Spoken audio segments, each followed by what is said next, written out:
Hi and welcome to this week's edition of the WiEA Pod, where every single week we bring you stories from a mix of incredible people across our industry. None of this would be possible without our partners over at Digital Sparks, who are editing, producing, filming the whole pod for us, and they're doing some incredible work across social media for many agents in the industry. Before I start this week's pod, I want to start with a little bit of a trigger warning. My guest this week and we talk about some real personal matters and just a little bit of a heads up that it might be upsetting to a few of the people listening to the episode. But enough from me, let's get into the show.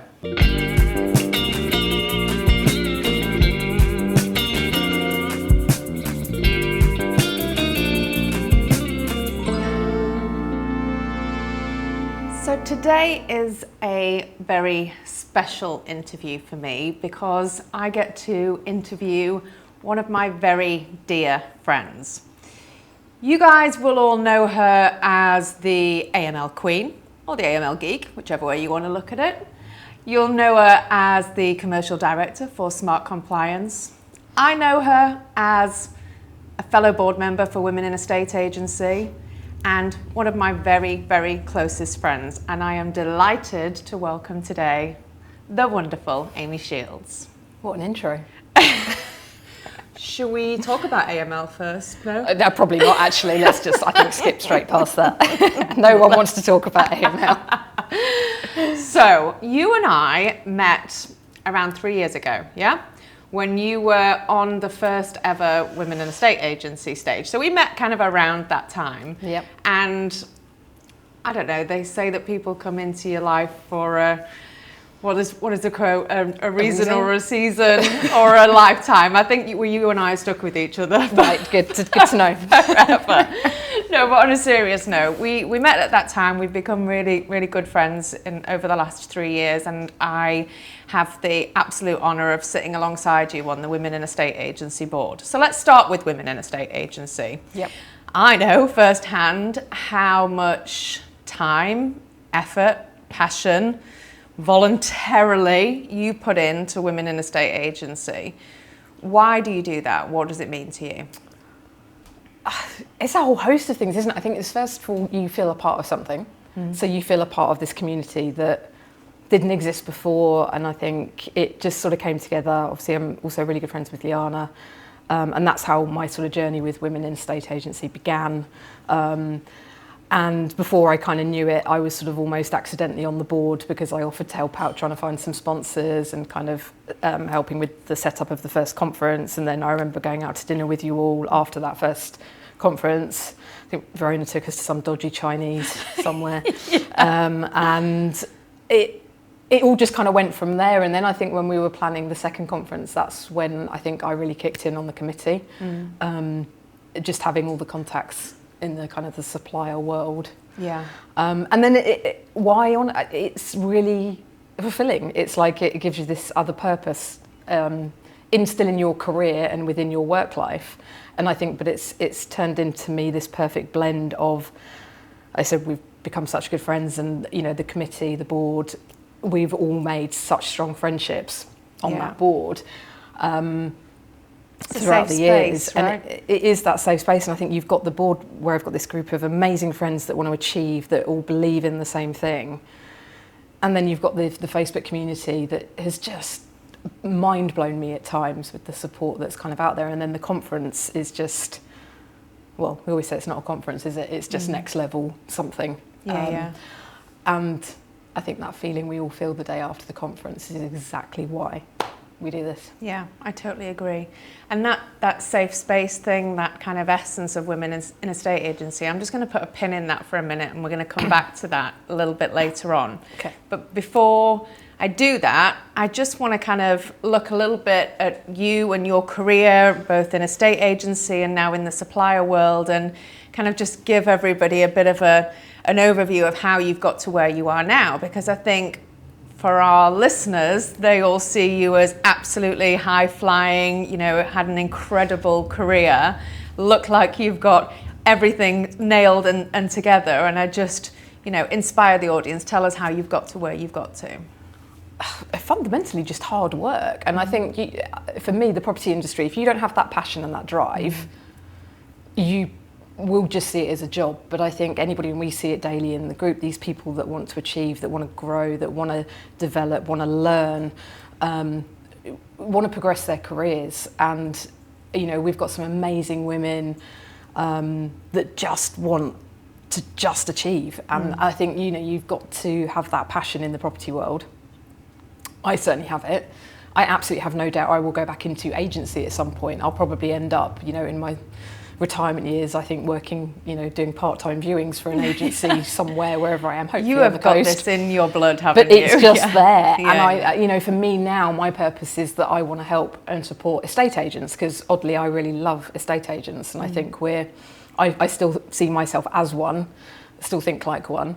And I think once you've got that, it never kind of loses you. And I love just supporting agents, and when they ring you and ask you a question, even if it is about AML and compliance, you know, the conversations you have, they're just inspiring. Yeah. Like, estate agents inspire me to be better, and then I want to help support them. So it's a great place to be. Yeah. And it's, you know, amazing, as obviously I'm biased as one of your friends, but I think your career has been phenomenal to watch, and anybody that kind of follows you on LinkedIn or on socials can see how vocal you are, how passionate you are about the industry, how much you want to make a difference, and that absolutely shines through in what you're doing. And it's, I think it's, we talk about a lot, surround yourself by people that inspire you.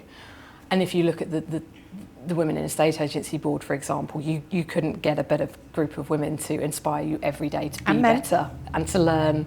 And yeah, exactly. Simon Brown, Ian McKenzie, you know, just look at what they've achieved in their careers. And, you know, I try and surround myself with people who I can learn from. Yeah.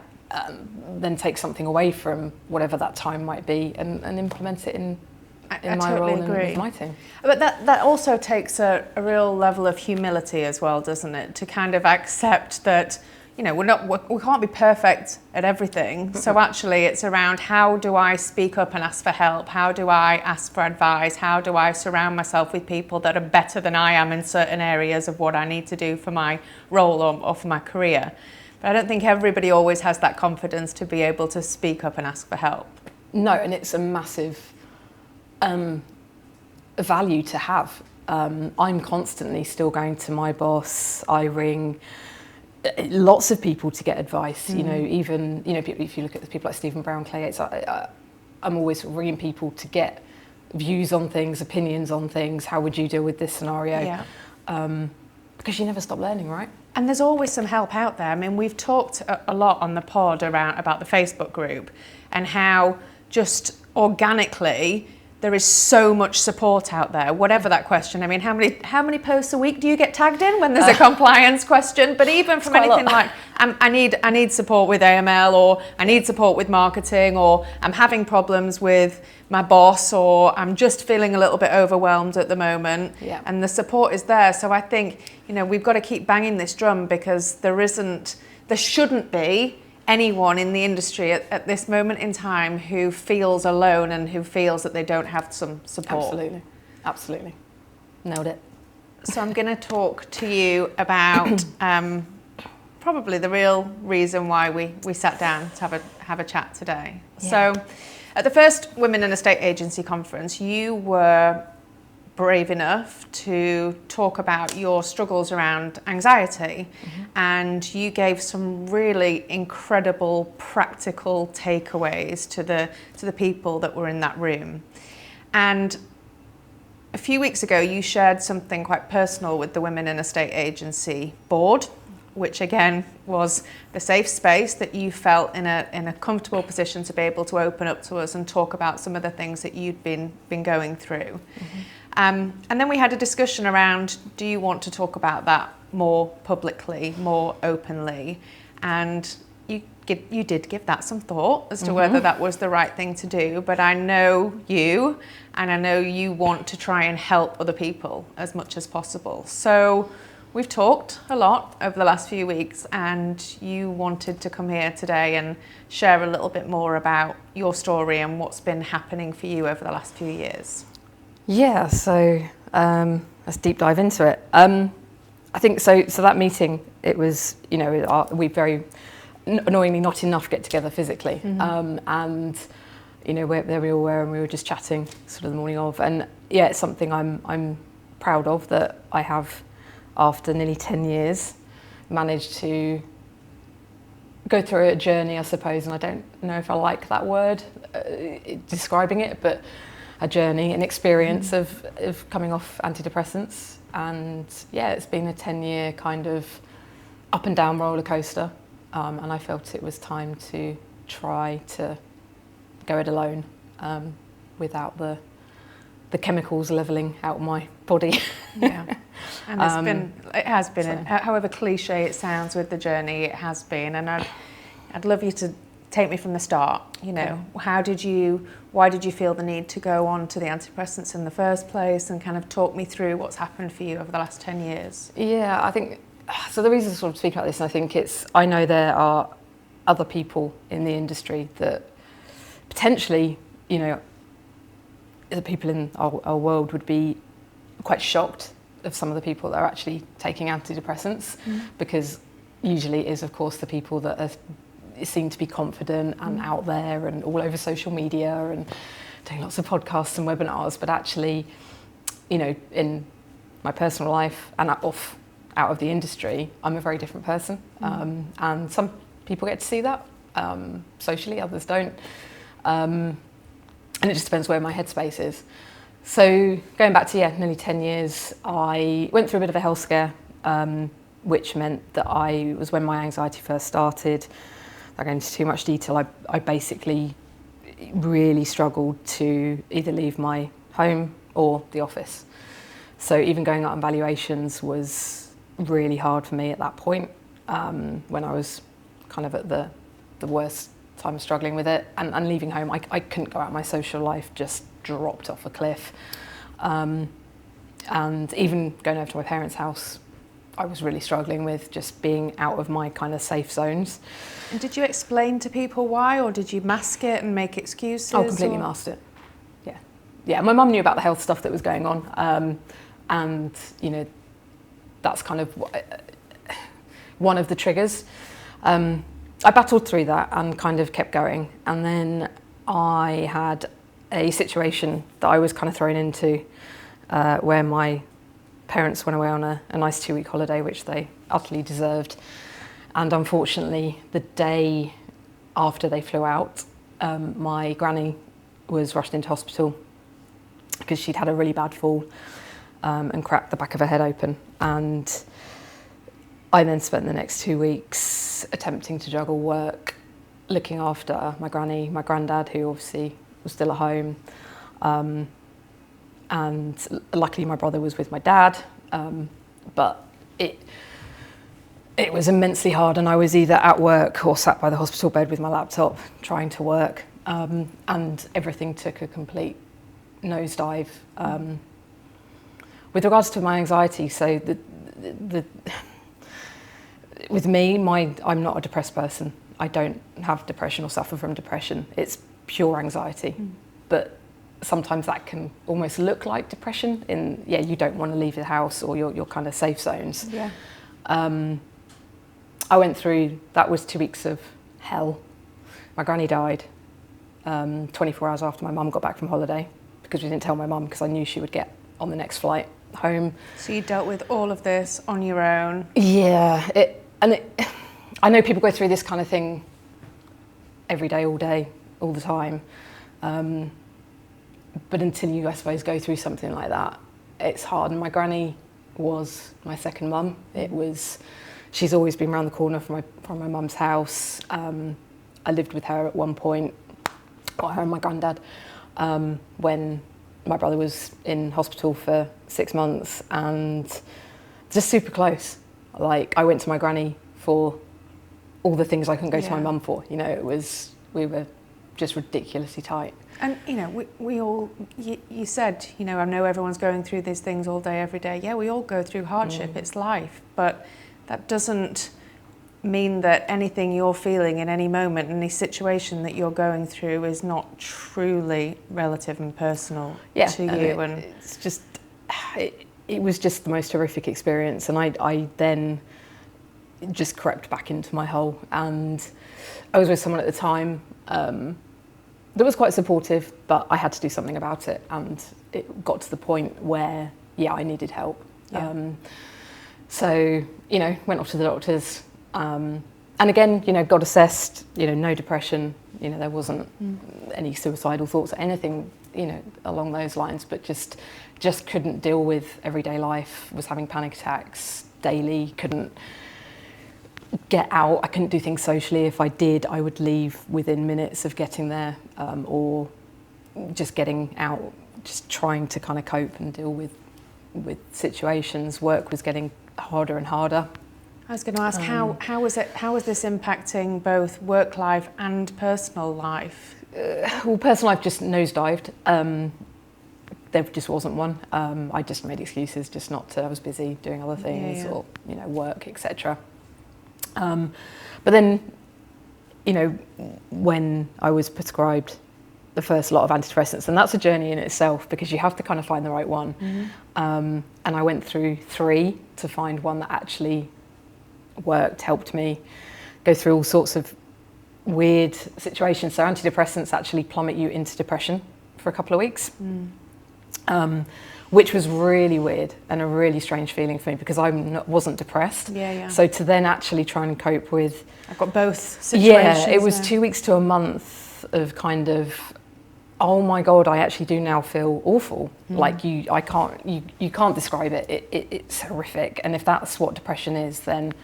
oh wow. Did they explain this to you? Did they say this is how you're going to feel for the next 2 weeks? Because how scary would that be if you just get home and like, oh my God. It's a gradual thing. It doesn't just suddenly, so it builds up over time, and then, sort of after about a month, it sort of starts to level you off. And the easiest way to describe sort of antidepressants is they just numb the feelings. So you don't get those. I wasn't having the panic attacks, I wasn't getting anxious, and I actually could start to deal with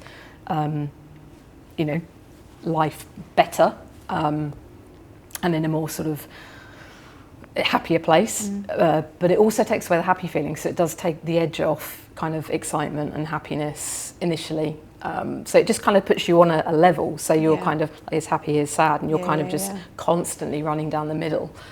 Reduce the peaks and troughs. So it just levels you out. And then, on the flip side, on the positive, where it sort of all ended up is, I met Vicky and was in a really, and have been in a really happy place. So life started to get really good. I moved up to London and I thought, okay, I really want to start, 10 years is, or nearly 10 years, it was such a long time. And because I was starting to feel in such a good place, career was great, I'd kind of come through that. And personal life was fantastic. I then thought, okay, I can start to kind of wean myself off these. And the big thing with antidepressants, you have to really slowly kind of wean yourself off them. And by the conference this year, so 2025, March, our conference, I was down to a quarter of a tablet every other day. Which sounds crazy because it's like you literally have to wean off that slowly. But as I started to come off them, and it was about that time, I'd kind of been fine up until that point, but the panic attacks had started again, and I was starting to feel edgy, and a lot of people close to me had started to notice. The committee sort of before the conference, I was just on edge. I was just, you could see the kind of, I was sort of bouncing around. You were struggling. And then, I won't put words in your mouth, but I guess a lot of what's going through your head at that point is, do I need to U-turn here and go backwards? Because I don't want to go down this road and feel like this again. And it's massive overwhelm. It's, at that point, you're just so overwhelmed with everything because you're starting to feel everything again. So the feeling sick, the feeling like you need to go to the toilet all the time, my bladder's not, the best at the best of times, so it's not ideal. But it's just that, and just the sweaty palms, the overthinking, the not sleeping as well, because the other thing is, for me, the anxiety stopped me from sleeping because my brain just was overthinking. And you combine lack of sleep with starting to feel anxious again. That's not a good combination. No, definitely not. But I was determined to put some of my own advice into practice, you know, as well, and overcome this. And yeah, gradually and then one day thought, no, enough, stop. And I actually just ran out of tablets. So I was like, I'm not going to go get more. This is now a mental challenge for me not to go and get more. And if I set myself a challenge, most people will know. Yeah, you're going to happen. I'm going to achieve that. So now totally off them. I've been off them now for 2 months, just over.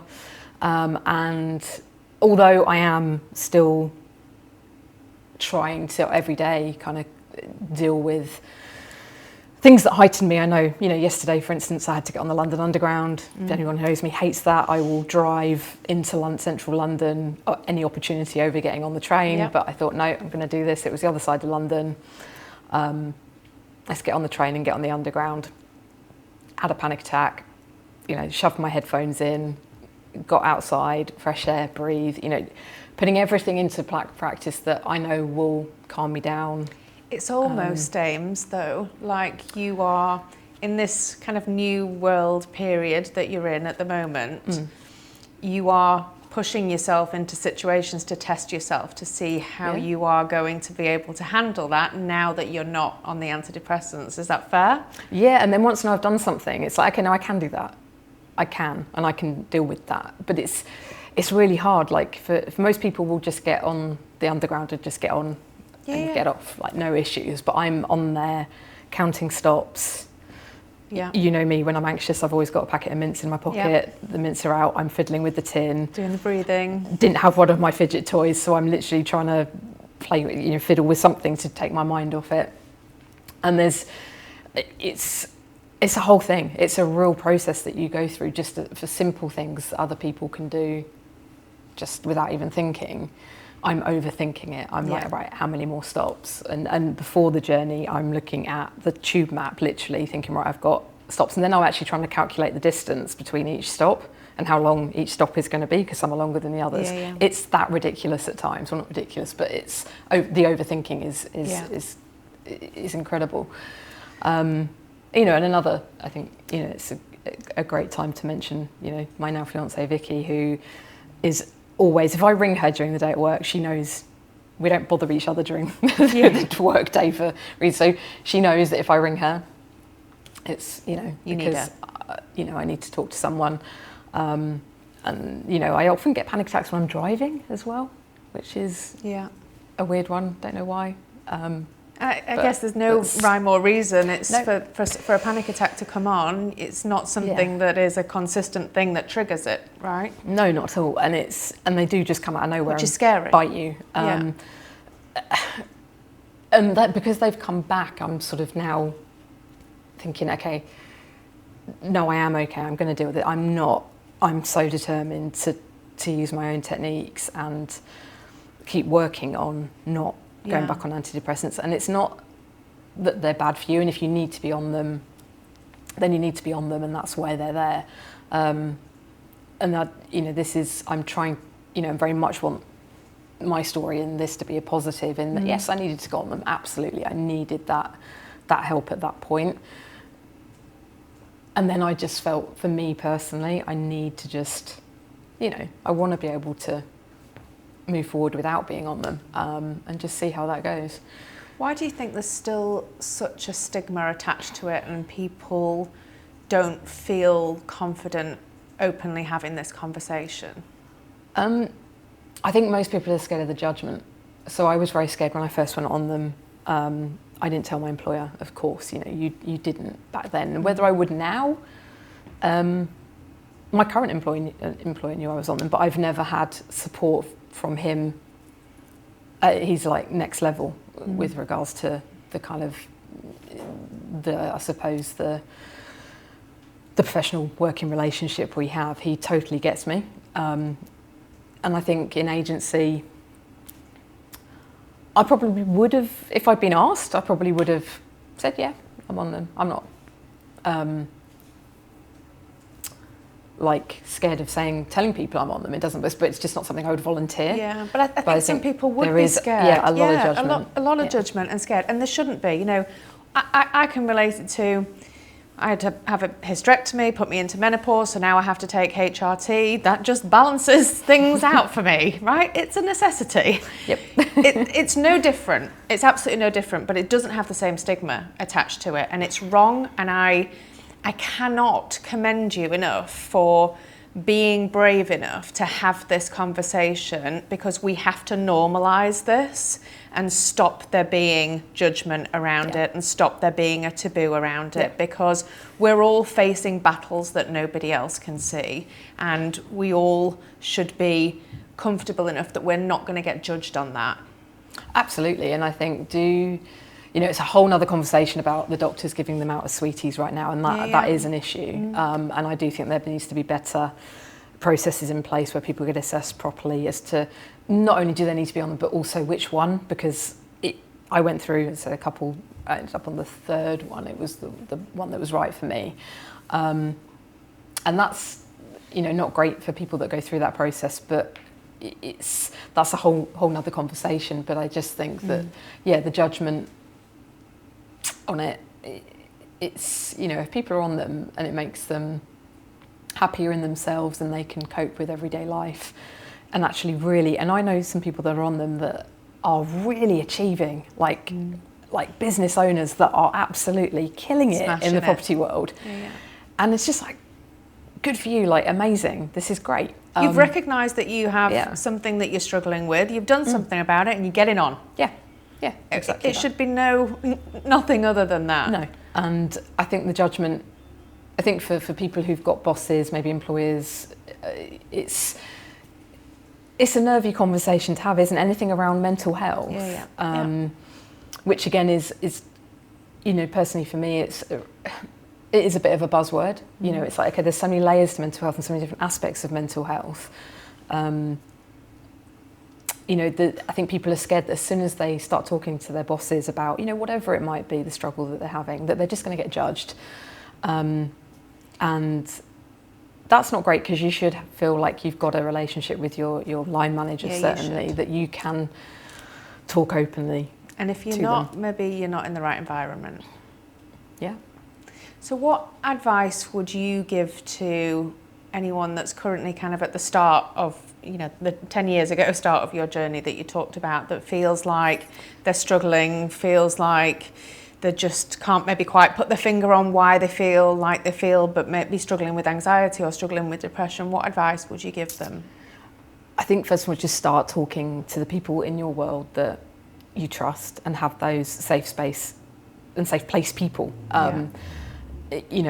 I didn't do that, and I regret not talking to my best friends and actually explaining what, rather than feeling like a letdown because you're cancelling on them constantly, not going out.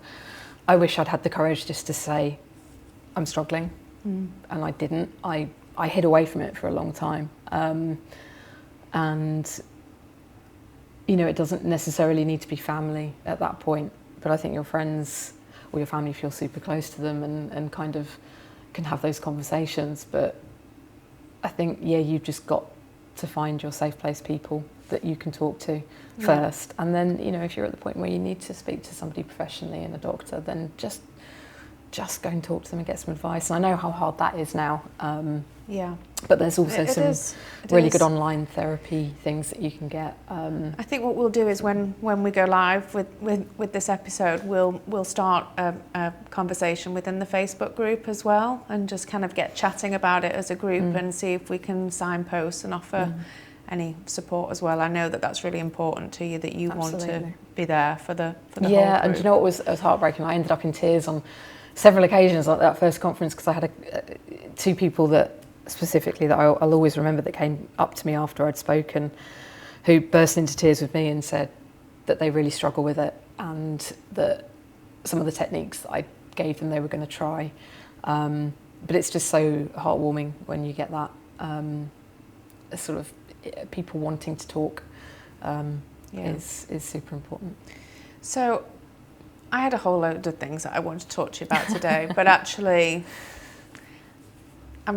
I'm so bloody proud of you, mate, for having the courage to sit here and talk about this. And I know for a fact that your story is going to resonate with a lot of people, and the message of, do you know what, it's okay. It's okay to not be okay. Absolutely. And I think you're going to have a lot of people that are going to want to come and have conversations with you about this. And you also shared at the first conference some real practical tips in terms of how to cope, and just give us a few of those. So my still absolute go is firstly just get outside. Like get outside, fresh air. No matter where you are, like for me, if I'm on the underground, I can get off at the next stop. I just have to keep turning brain off at the next stop and then off up. You know, in fact, I used a really good example at the conference when I was on valuations that, again, I would just try and get outside. So even if you're mid-flow conversation, I'd be like, look, I'd actually just kind of want to have a bit of a further think about the marketing strategy that I want to, you know, put on your home, and can I just go and gather my thoughts quickly out in the garden, just have another think and just have a quick look around again. And that just gets you outside. And actually, if anything, it kind of impresses the sellers because you're actually taking that time to think about what you want to do rather than rushing into it and just being like every agent and says, well, we go on right move and do this, this. You're actually then putting a proper strategy together for them. They don't need to know that you're about to have a panic attack and you just need to get outside. And then when you're outside, breathe, you know, and there's a lot of techniques, whether you're counting. So I use the technique where I actually count down rather than up, because I find that counting up heightens me. Counting down, when I count down from 10 to 1, I know when I get to 1, I'm going to be okay. And in my head, I hit 1, I'm okay. And then the other one that's quite popular, which you can't really do at work, is grounding. So lying outside on the grass is really good. And then trying to distract your brain, I think, is the biggest one. So get your brain out of the headspace it's in.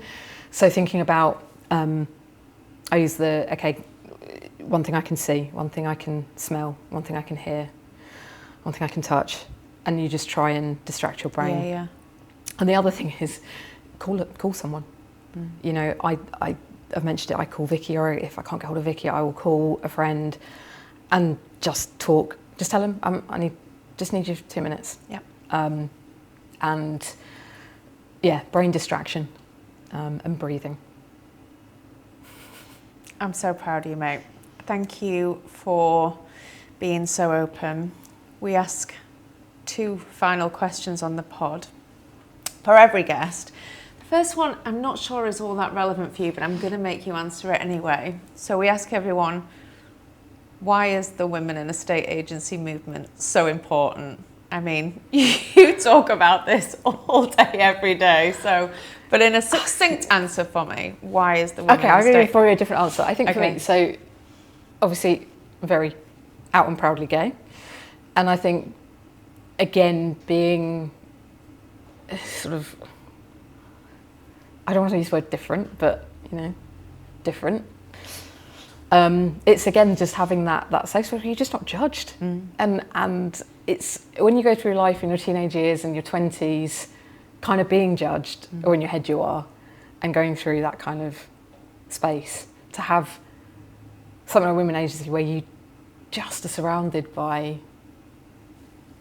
individuals that, and it's just everyone's accepted for who or what they are.